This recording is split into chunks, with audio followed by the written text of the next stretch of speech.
Bonjour, dans cette vidéo, je vais commenter le corrigé de l'exercice de révision. Donc la première question, il fallait ici faire comme travail, retrouver les montants des amortissements et dépréciations et du net pour les agencements. Donc c'était la question qui était posée ici, travail à faire, numéro 1, compléter le poste agencement. Il faut bien regarder la date et si on est avant ou après inventaire. Donc on vous demande de faire ça en sachant qu'on est au 31 décembre 2015, après inventaire.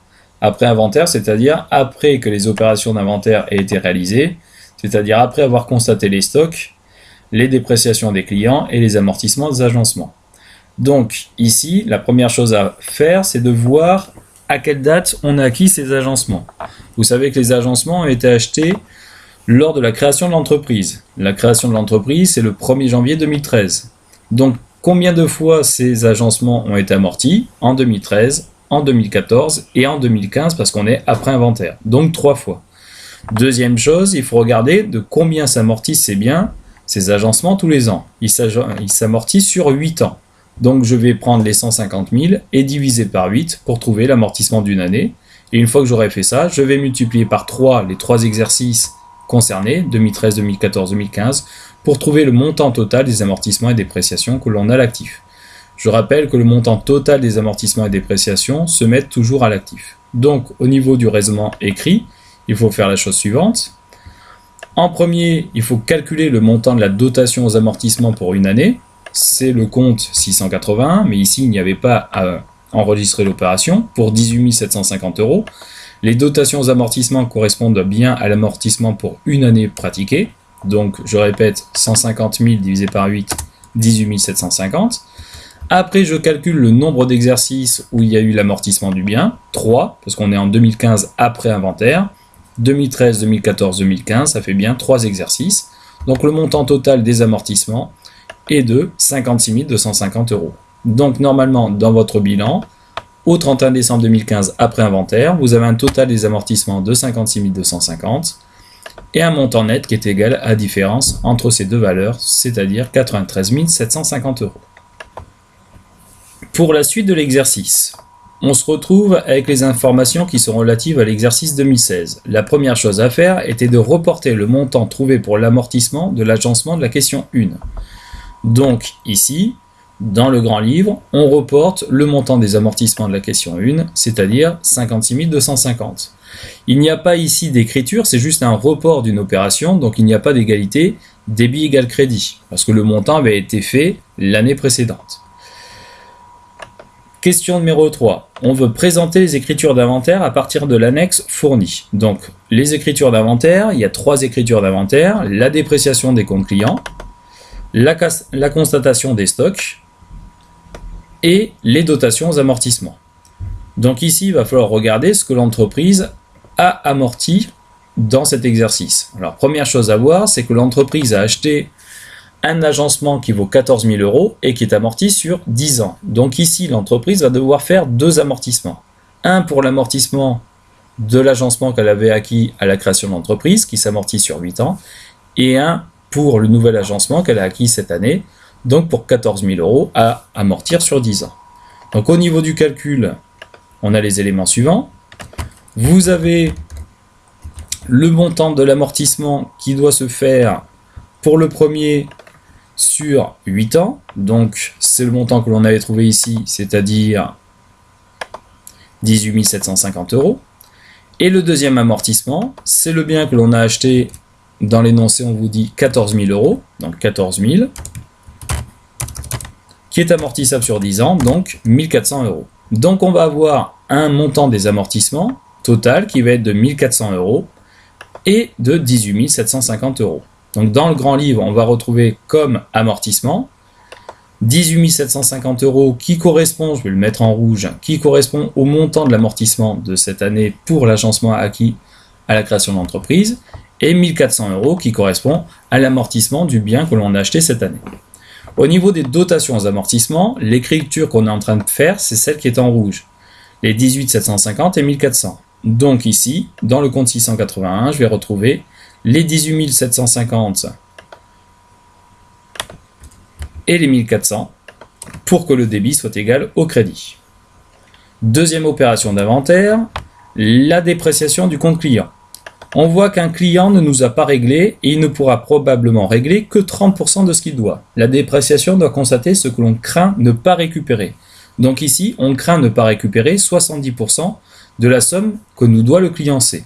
Le client C nous doit 1100 euros. Donc 70% de 1100 euros, 1100 fois 0,7 égale 770 euros. Donc ici, je vais constater une dépréciation de 770 euros au débit. Et au crédit, je vais constater par le compte de dépréciation compte client 770. Dernière écriture d'inventaire, l'écriture d'inventaire concernant les stocks. Les stocks, il y a deux choses. En premier, annuler le stock initial. En deuxième, constater le stock final. Donc il faut déjà retrouver le stock initial. Le stock initial, c'est le stock en début d'exercice, c'est-à-dire le stock de l'exercice précédent après inventaire. Donc au 31 décembre 2015 après inventaire, on avait 3500 euros de stock à 1 et 0 euros de stock à 2. Donc ça, il faut les annuler. Le stock à 2, il est à 0, il n'y a rien à annuler. Donc il ne faut juste annuler le stock à 1 à 3500 euros. Pour annuler le stock A1 à 3500 euros, c'est pas difficile. On l'annule en le mettant de l'autre côté, donc 3500 au crédit, et on utilise le compte de variation de stock pour 3500 au débit. Pour le 0, on aurait pu faire la même chose, mais il n'y a rien de particulier à faire ici, parce que 0, on ne passe pas l'écriture. Deuxième chose après, deuxième étape, on constate le stock final. Le stock final, on vous le donne dans l'énoncé. On vous dit qu'il est de 3200 euros pour A1 et 1680 pour A2. Donc, je constate 3200 pour A1, ce qui vous fait au débit dans le compte 37 3200. Pour que le débit soit égal au crédit, on va mettre la somme au crédit pour 3200. Et pour le stock A2, on constate le stock final de 1680 et on le met au crédit du compte de variation de stock A2. On ne mélange pas les stocks. Donc là, on a fait l'ensemble des écritures d'inventaire. Pour suivre cet exercice, les trois derniers éléments, donc un peu plus rapide à corriger. Pour compléter l'annexe 2, on va partir des éléments que l'on a. Donc dans l'annexe 2, vous avez les agencements et les clients. Donc les agencements, vous avez un total de 164 000 euros. Donc ici, 164 000 euros, c'est le montant brut, le montant d'acquisition. Au niveau des amortissements, on a un total de 56 250 plus 18 750 plus 1400, 76 400. Donc un amortissement de 76 400 qui reprend les deux agencements que l'on a. La différence est égale à 87 600. Pour les clients, il fallait faire bien attention, il fallait prendre l'ensemble des clients, les 8100 euros. Donc on a 8100 euros ici de clients. Et sur les 8100 euros de clients, il y a 770 euros qu'on pense ne pas récupérer. Donc 770 euros ici, ce qui vous fait un net de 7330 euros. Au niveau du compte de résultat, je vais aller un peu plus vite, il suffit de prendre les comptes des classes 6 et 7 et de calculer leur solde. Donc au niveau des produits, on a les ventes de marchandises pour 53 200. Au niveau des charges, on va reprendre les différents éléments que l'on a dans le grand livre, achat de marchandises, variation de stock, autres achats, charges de personnel et dotation.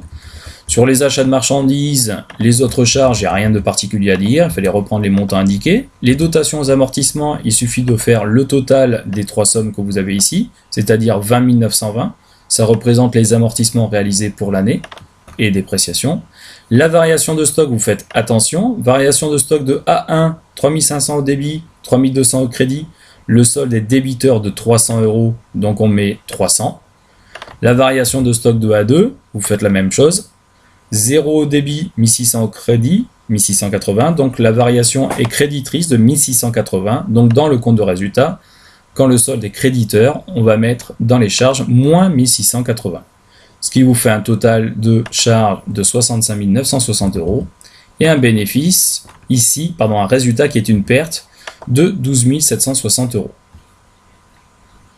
Enfin, pour la dernière question, on vous demande de calculer les consommations. Deux possibilités. Vous partez des achats de marchandises en distinguant bien A1 et A2. Première possibilité, vous ajoutez le stock final qui était de 3500 et de 0 et vous enlevez le stock final qui est de 3200 et 1680. Quand vous faites les achats plus le stock initial moins le stock final, ça vous fait la consommation. Autre possibilité, vous passez par la variation de stock que vous avez trouvé au-dessus et vous avez la même chose. 11 290 plus 300 et là moins 1600.